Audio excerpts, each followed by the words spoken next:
Two Turntables and a Microphone, curated by Solio at the Bronx Museum.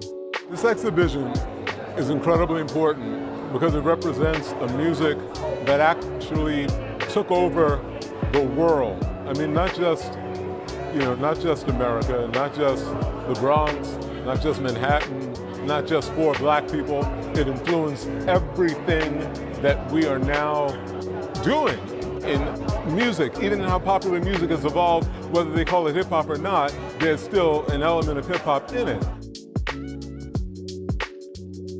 It's super exciting to see Dianne Smith's work in this place, the Bronx.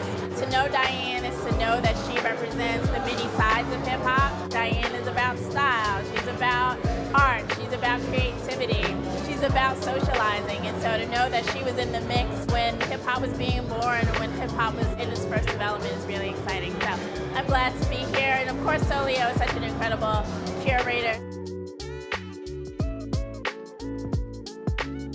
I think Dianne Smith's work is incredible. And what really impresses me is the breadth of what she can do and how creative her mind is, and whatever she has on her mind, she can kind of make it in reality. I think this is an extraordinary history of hip hop that we wouldn't normally see, and it's really, really worthwhile to come here and to see all of this, and then also just to see how Dianne digested it and sort of made it something new and made it visual, and it's just really impressive, the work that she does.